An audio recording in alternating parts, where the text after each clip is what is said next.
The British monarchy is facing one of the most delicate turning points in its modern history.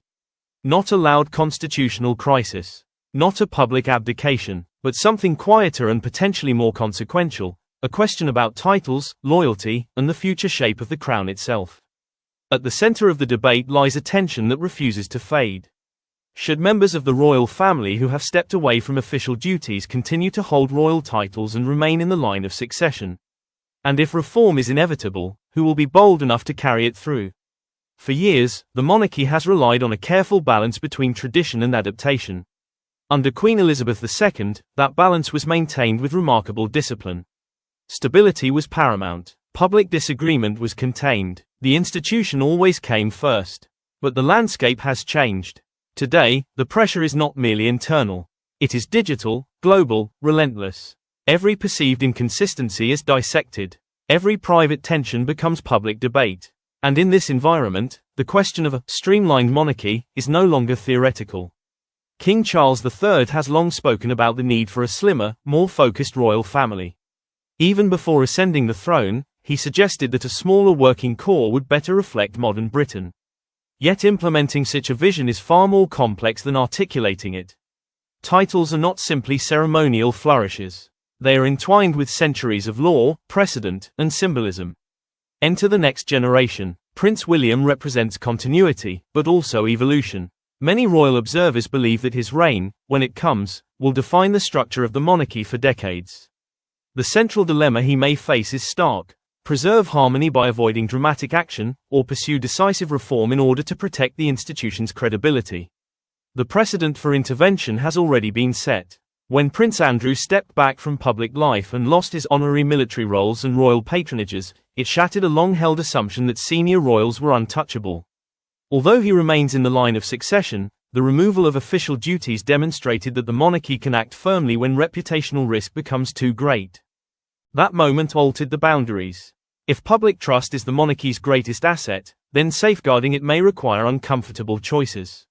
And uncomfortable choices rarely satisfy everyone. Across Europe, other royal households have taken decisive steps. The Swedish royal family reduced the number of family members entitled to royal status in order to clarify who represents the crown officially. Similarly, the Danish royal family removed princely titles from certain members to create a leaner structure and allow younger generations greater independence. Both decisions triggered controversy. Both were criticized as harsh. Yet both ultimately reinforced a clear message: public duty defines royal status. Could Britain follow that model? It would not be simple. The British line of succession is governed by legislation and intertwined with Commonwealth realms. Any structural alteration would involve legal complexity and political sensitivity. But complexity does not eliminate possibility. Behind the constitutional debate lies a deeper human reality. Reports over recent years have described strained relationships and differing visions of what royal life should represent in the 21st century. Efforts at reconciliation have surfaced from time to time, yet rebuilding trust within a family under global scrutiny is uniquely challenging. This is where the real conflict emerges. On one side stands tradition, the belief that titles are lifelong, that family bonds should not be severed publicly, and that unity must be preserved at almost any cost. On the other side stands reform, the argument that clarity and accountability are essential if the monarchy is to retain public respect in an era that demands transparency. Neither side is entirely comfortable. Neither side is entirely wrong.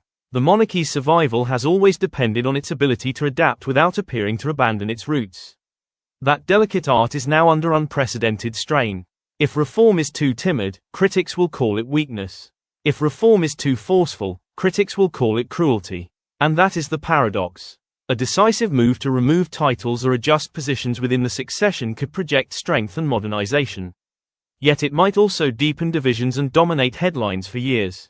Conversely, maintaining the status quo may preserve short-term calm while allowing long-term tension to simmer. History shows that the British monarchy endures not by avoiding crisis, but by recalibrating after it. From abdication to scandal, from political upheaval to cultural revolution, it has survived by evolving just enough to remain relevant.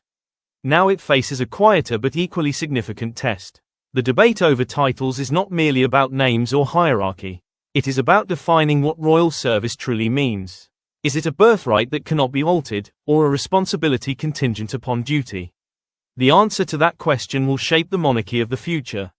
And when the next reign begins, the decision taken, whether bold reform or cautious continuity, will signal more than a personal stance. It will declare what kind of institution the British Crown intends to be in the decades ahead.